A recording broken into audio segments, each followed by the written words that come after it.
हाय दोस्तों, कैसे हैं आप सभी। मैं डॉक्टर आनंद व्यास फिर से अपने YouTube चैनल पर आप सभी का स्वागत कर रहा हूं और आशा कर रहा हूं सभी ठीक हैं, मस्त हैं, एंजॉय कर रहे हैं। तो मैं आ चुका हूं अंतिम प्रहार की सीरीज के 8 क्वेश्चन के ऊपर। जी हां, 8 क्वेश्चन के ऊपर आउट ऑफ 10 और 8 मोस्ट इंपॉर्टेंट डेटा क्या है। क्वेश्चन आ रहा है डेटा क्वालिटी, नॉइजी डेटा। देखो 2 क्वेश्चन इसके अंदर बन रहे हैं। एक तो the importance of the data quality बन रहा है। कौन सा बन रहा है? Importance of the data quality, importance of the data quality. और एक what is the meaning of the noisy data क्या होता है और इसको एक्सप्लेन करिए। तो बेसिकली नॉइजी डेटा होता है मीनिंगलेस डेटा। डेटा तो है लेकिन इसका कोई मीनिंग अपन जॉट डाउन नहीं कर पा रहे, मींस अनरिलेवेंट डेटा है। अब मान लीजिए कि अगर मेरे को इंडियन इकोनॉमी के बारे में कुछ एनालिसिस करना है और मैं किसी अदर नेशन के रिलीजन के बारे में एनालिसिस कर रहा हूं तो वो डेटा यहां पे मीनिंगलेस हो जाएगा। अदर नेशन के रिलीजन, जैसे कि मैं श्रीलंका के रिलीजन के अगर कैलकुलेशन कर रहा हूं कि वहां पर कितनी कौन सी कास्ट कम्युनिटी सर्वाइव कर रही है, रह रही है, और मेरे को कैलकुलेट करना है, मेरा एम क्या है, इंडियन इकोनॉमी, तो वो मिसप्लेस हो जाएगा। तो that's called as noisy data. ठीक है, वो नॉइजी डेटा हो सकता है, चेंज होता है, मतलब प्रोजेक्ट टू प्रोजेक्ट। किसी प्रोजेक्ट में नॉइजी डेटा हो सकता है, किसी में इंपॉर्टेंट डेटा हो सकता है, डिपेंड करता है आपके प्रोजेक्ट का ऑब्जेक्टिव क्या है। तो noisy data is meaningless data. This include data can not be understand and interpreted correctly by machine such as unstructured text. जब हम इसको मशीन लैंग्वेज में बात करते हैं तो वो टेक्स्ट जो मशीन नहीं समझ पाती, जो मशीन नहीं समझ पाती, वो बेसिकली नॉइजी डेटा के अंदर में आ जाता है। अब मशीन जो टेक्स्ट नहीं समझ पाती ना दोस्तों, वही होते हैं वायरस। आज मैं आपको वायरस बता रहा हूं। जो वायरस होता है, आपने सोचा होगा मोबाइल में इतने सारे लाखों करोड़ों वायरस बनते कहां से हैं? इनको बना कौन रहा होता है? कोई नहीं बनाता है।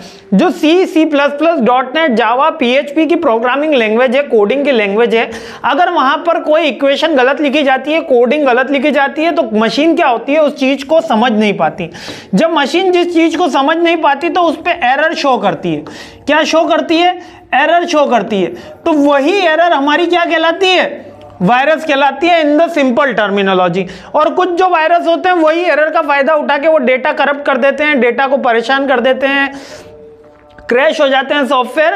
कुछ डेटा वायरस इस तरीके से बने होते हैं। और अधिकतर जितने भी वायरस होते हैं, मींस के 90% जो वायरस होते हैं वो कोई ऐसा बड़ा परेशान नहीं करते हैं, हाँ फाइल लेवल ओनली करप्ट कर देते हैं। ठीक है, मतलब कंप्यूटर को नुकसान नहीं पहुंचाते, केवल फाइल्स को करप्ट कर जाते हैं। जबकि 10% डेटा होते हैं, वायरस होते हैं, उनको स्ट्रक्चर्ड फॉर्म में कोडिंग करके इस तरीके से बनाया होता है कि वो they will play a bigger role, means के वो एक्चुअल में वायरस है ना। तो जो समझ नहीं पा रहा, और इसी डेटा को अपन क्या कहते हैं? Noisy data, meaningless data. ठीक है, और क्वालिटी ऑफ द डेटा इसलिए इंपॉर्टेंट है, जितनी अच्छी क्वालिटी होगी उतना ही ज्यादा एक्यूरेसी आएगी, उतना ही कम बजट लगेगा, उतना ही एक्चुअल रिजल्ट मिलेगा और उतना ही इंप्लीमेंटेशन ऑफ द प्रोजेक्ट जरूरी होगा। तो noisy data can be caused, किस कारण से हो सकता है noisy data?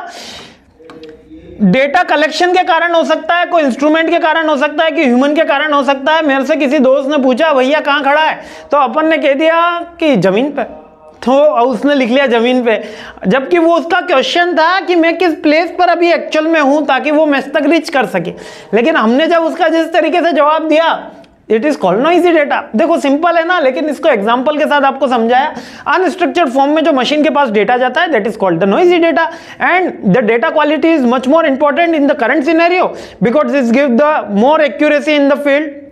Business is volatile, giving the proper competitive advantage. और इसके अंदर लिख सकते हो बजट का यूजफुलनेस होगा, टाइमली होगा, और क्या कह सकते हैं, और कह सकते हैं कि ह्यूमन एरर को अपन अवॉइड करेंगे अगर नॉइजी डेटा को अपन अवॉइड करेंगे तो। ठीक है, आई होप क्लियर हो गया होगा। बहुत ही इंपॉर्टेंट क्वेश्चन। जल्दी लास्ट अंतिम प्रहार के 2 और वीडियो लेकर आ रहा हूं, उसके बाद डिटेल यूनिट बाकी है। जय हिंद, मेरे साथ बने रहिए, मस्त रहिए, खुश रहिए। जय हिंद।